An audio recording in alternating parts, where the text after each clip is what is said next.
Hi all. आज का ये वीडियो हमें बताएगा कि IELTS क्या है। जो बच्चे IELTS करना चाहते हैं उनके लिए ये डिटेल्स में लिखा हुआ है, प्लीज़ पढ़ लीजिए और सुन लीजिए। IELTS का मतलब होता है international English language testing system, जो दो प्रकार के होते हैं, एक है एकेडमिक और दूसरा है जनरल। एकेडमिक फॉर दो स्टूडेंट्स जो पढ़ने के लिए जाना चाहते हैं, जिनमें से 4 मॉड्यूल कॉमन है, reading, writing, listening and speaking.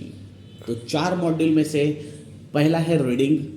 1 घंटे का समय होता है, मतलब कि 60 मिनट मिलेंगे आपको। टोटल 40 क्वेश्चन रहेंगे, जिसमें से 3 पैराग्राफ में ये डिवाइड रहेगा।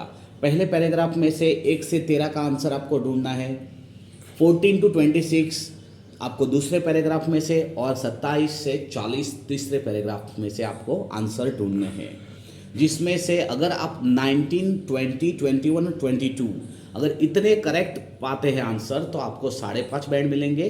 अगर 23, 24, 25 या तो 26 अगर आप पाते हैं 40 में से तो 6 बैंड आपके कंसिडर होंगे। दूसरा है राइटिंग मॉड्यूल, जिसमें अगेन 1 घंटे का समय मिलता है आपको, जो 2 पार्ट में डिवाइड होता है। पहला पार्ट है टास्क 1, जिसमें चार्ट्स आते हैं, line chart, bar chart, pie chart, table chart, process chart, diagram या तो मैप। जो रिक्वायरमेंट वर्ड्स है वो है 150 वर्ड्स। उसके ऊपर आप लिख सकते हो, लेकिन मिनिमम रिक्वायरमेंट 150 वर्ड्स होने चाहिए।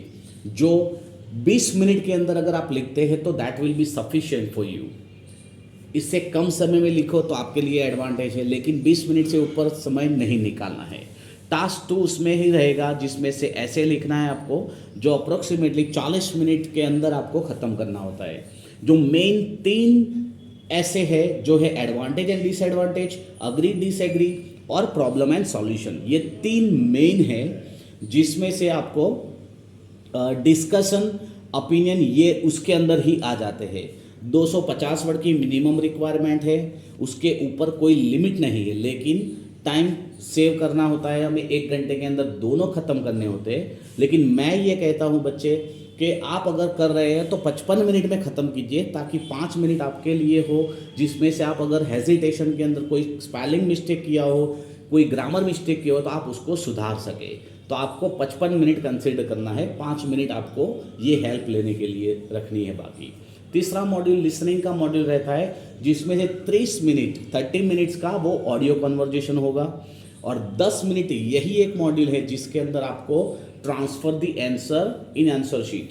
10 मिनट एक्स्ट्रा मिलता है, बाकी किसी मॉड्यूल में 10 मिनट एक्स्ट्रा नहीं मिलता है। इसमें भी सेम रीडिंग के जैसा 40 मार्क्स रहेगा, 40 क्वेश्चन रहेगा, जो 4 पार्ट के अंदर डिवाइड होता है, 1 to 10, 11 to 20, 21 to 30 and 31 to 40। ये 1 by 1 पॉजिस के साथ आपको 1 to 10, 11 to 20 और 21 to 30 रहेगा। 31 to 40 वो डायरेक्ट कॉन्वर्जेशन रहेगा, 1 स्पीकर रहेगा उसके अंदर। सेम वेटेज है, 19 से 22 5.5 बैंड, 23 से 26 6 बैंड आते हैं। 3 मॉड्यूल अगर आप बुक करते हैं डेट, जो IDP Australia through online booking कर सकते हो, ये तीनों मॉड्यूल का एक ही दिन रहेगा, जो आपको 1 by 1 देने होंगे। स्पीकिंग का मॉड्यूल जो लास्ट मॉड्यूल है, जो आपको एग्जाम, जो मेन जो 3 मॉड्यूल है ना, उससे पहले या तो उसके बाद में आपको मिलेगा, जो कोई भी होटल होगी। ये 13 to 15 मिनट का गेम है स्पीकिंग। ये 13 से 15 मिनट अप्रोक्सीमेटली, जो 3 पार्ट में डिवाइड होता है। फेज 1 जिसे हम कॉमन क्वेश्चन कहते हैं, phase 2 will be Q card, जो 2 मिनट 1 to 2 मिनट एक्चुअली होता है, लेकिन 2 मिनट से ऊपर तो नहीं बोलना है।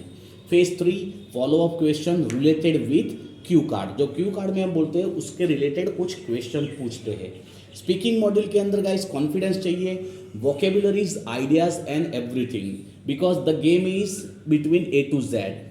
If you are giving them a sufficient answer, the person will be satisfied and you can get more bands.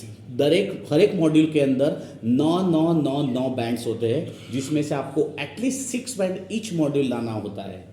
So thank you very much guys for listening me. And आपको अगर कोई भी क्वेश्चन हो इसके रिलेटेड, तो आप please comments में लिख के मुझे बताइए। Thank you very much.